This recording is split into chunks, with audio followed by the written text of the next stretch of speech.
oh my gosh, the subject is books.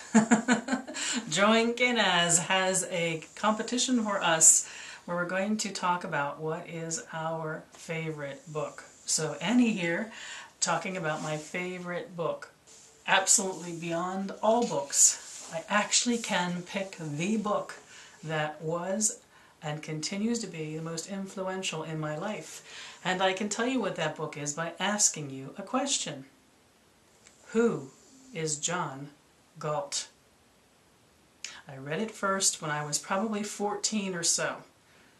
I was confused a lot by it, but I kept running into things in that book, and I remember thinking when I read it that first time, this is going to matter to me.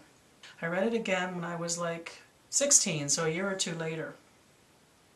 And then I read it again a year after that. And it clicked at that point. It was the point in my life that I was having a sense of what I could become, let's say, as a woman. And the book hit me on more levels than I could. It almost overwhelmed me.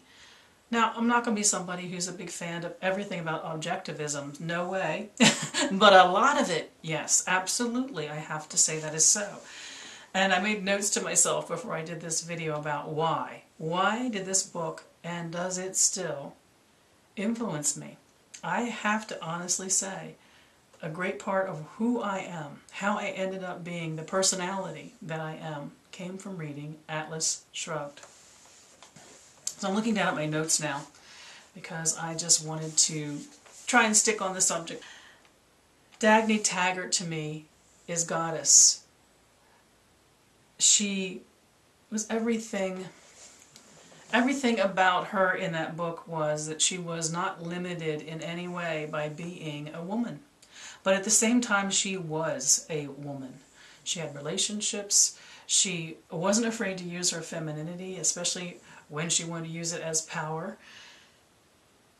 And she was in a man's world, didn't care that she was in a man's world, and let that not influence her at all. She held fast to her own course. So as a young woman, I really, really use that as an inspiration for what being a woman might be. Both the combination of being successful as a woman and also using being a woman as part of her power. Some of the things I learned from the book. Your detractors don't matter. You don't go through life being deterred by the things that people say about you. Don't let them shoot you down. Don't let them pop your balloon. Don't let them pull the rug out from underneath of you. You are steadfast in your course because you believe in it, and you don't let the detractors get you down. The book taught me that it is important to seek counsel, that there is wisdom all around us, but that we do not owe anything to that. That we decide our way forward. Collective wisdom that we can take advantage of to give us the facts and the way forward are important. But we don't owe back to the counsel we receive that if it says to us, and this is what I think you should do, someone who mentors us or guides us, or the unwelcome voices that say, here's what I think you should do, the wise person listens to all that counsel because there could be facts and information that's very helpful in the guidance that comes our way. But then we step away from the source of it and we make our own way forward. Tied right in with that is the concept that you do not see yourself through the eyes of others. You have a personal knowing and a belief and a way forward. And again, I'm saying that word steadfastness in your direction. It was staying true to whatever you naturally were. Oh, let's think about some of the other things that inspired me from that book. I could talk for hours on it, by the way. Have many times over my life. But some of the other things that come to mind to me about the book. Personal accountability. The interesting thing is several of the things that became very important to me after reading the book and long nights talking with friends about the book. When I arrived at my first Wiccan circle and learned some of the principles of that religion, I was already there in great part because of Atlas Shrugged. One of the big things was personal accountability, that we are totally responsible for our actions, in the sense of being responsible to make the decision and take an action. That the way forward, the flow of our actions, we determine. It's all about self-determination and the way forward. In Wiccan circles, tied in very powerful to me with the reed, which is knowing your true will, arriving to a point of action that is considered. A couple of other concepts from it in the book were, basically it comes down to just do it. Don't talk about doing something, don't wish you did something. If any of that enters your mind, do it. Go for it, make it happen. Talking about something is useless. It is the doing something which matters. It's all about action. Don't talk about it, do it. And use everything at your disposal to do it. Everything at your disposal to do it. All your skills, all your resources, everything you can collect, all your focus, all your personal power, make it happen. Don't talk about doing it. Don't wish you were doing it. Do it. One of the elements of objectivism that I learned from the book, which I have embraced my entire life, is the concept of rational self-interest. That it's okay to put oneself first, and in fact, it is a spiritual responsibility to put oneself first. In objectivism, it is that the pursuit of happiness for oneself is actually the highest spiritual statement one can make. Very much again tied into my Wiccan years to the reed, very, very much tied into that. Having been such a backward and shy person who felt they had no personal rights in the world, to embrace the philosophy was I have every right in the world to pursue my dreams, my happiness. It is fine to make it about me. I have lived a life that honored that, and it has been a very healthy way to live. It's not being selfish in the sense of doing harm to others. It is really very similar to the reed in that it's okay to go for what one wants in life, to satisfy oneself, not at the expense of others, which is the lesson of the reed, but the absolute right to put oneself first and do what one wants and create what one wants is an absolute spiritual way. One of the things that has stuck with me all my life is that in the book, lots of times, the characters talk about watching out for, and I'm going to remember the three now, the parasites, let's try this again, the parasites, the looters, and the moochers. Parasites, looters, and moochers, oh my. I have had a radar my entire life for all three. For those who take, either just simply to steal from you, for those who don't work hard and accomplish in their life and expect you to make it up to them and give to them. All the elements of society at a financial level and also at a psychological level, which want to take without working for their part. Now this is separate from the idea of charity and caring for those who cannot. So it's not exactly like objectivism, which had a problem with charity. I don't have a problem with charity. Like I said, I don't embrace objectivism, just some of the things in it. It's about those who can work but don't. Those who could do their own part in a team but don't. Those who shirk responsibility. It ends up being put upon another.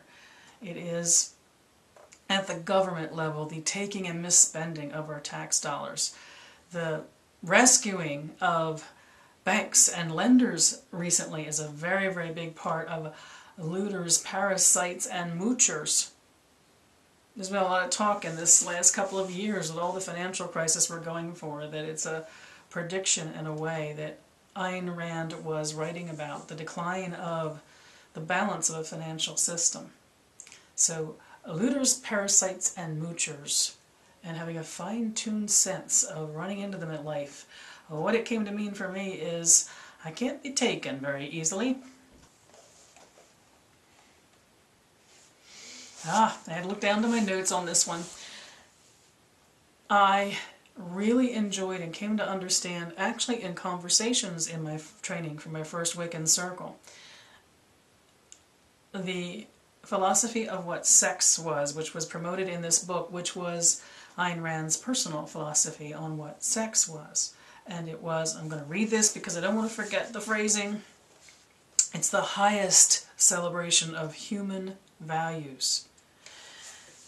Her concept was, and the characters in the book that had healthy relationships, and some not so healthy come to think of it, her concept was that when we come together physically, that when we come together with those of like mind and like spirituality, that combination is powerful beyond words, and that when it is a sexual expression, the relationship is sexual, that there is nothing more powerful than that complete of a relationship. Certainly a lot of that was part of the training I received in my first circle when we talked about the importance of coming together, what two people could become, and the power that emanated from them. It's like that philosophy that I had read in her book was the ground paver for understanding what the rut was in combination with the mind and the spirit. A very important part of my awakening. I was a very timid person, especially physically, as a young woman. And coming into my woman's power also meant coming into the power of my body and my body in relationship to other bodies. Very important part of that book and its influence on me. In the book, of course, throughout the book, there is a train line being the John Galt being built from coast to coast, and Dagny is going to make that happen no matter what. And there is a quote in the book that the second reading of the book when I was about 16, I wrote this quote down. That's how much it meant to me, and have used it over and over again in my years to kind of like get myself back on track, to keep with the railroad comparisons. And that quote is, which I took it out of my journal because it always lives in my journals, a train has two great purposes in life, motion and purpose. Motion and purpose. We're not meant to be stagnant in life. We are not meant to accept the status quo at the small or the great levels. We are meant to be true to ourselves. True to ourselves. Our focus is the way forward that is right for us individually. It's the power of the individual. And we are responsible for keeping our life always in motion. There's just some of, oh my gosh, there's so much more. There's just some of the things that have, I guess the things that came to mind as I was jotting down notes for this video are the things that lived with me all of my life that still live very powerfully in me.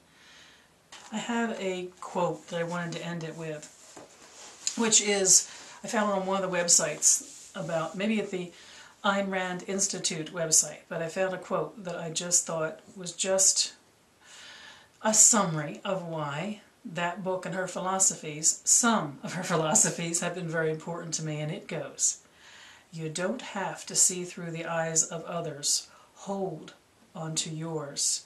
Stand in your own judgment. You know that what is, is. Say it aloud like the holiest of prayers, and don't let anyone tell you otherwise."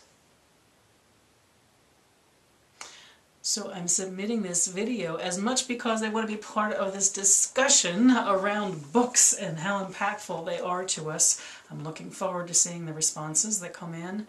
Oh yeah, those prizes looked really neat. But it's the excitement of sharing our books and what they mean to us. And oh, I'm looking forward to our host's videos that she promised us after ours come in, because I know how much she loves books from the videos she's shared, and I bet she's going to have an interesting tale or two to tell us about the book or books that have inspired her. For me, absolutely, Atlas Shrugged. I wish you mirth and reverence. Merry part.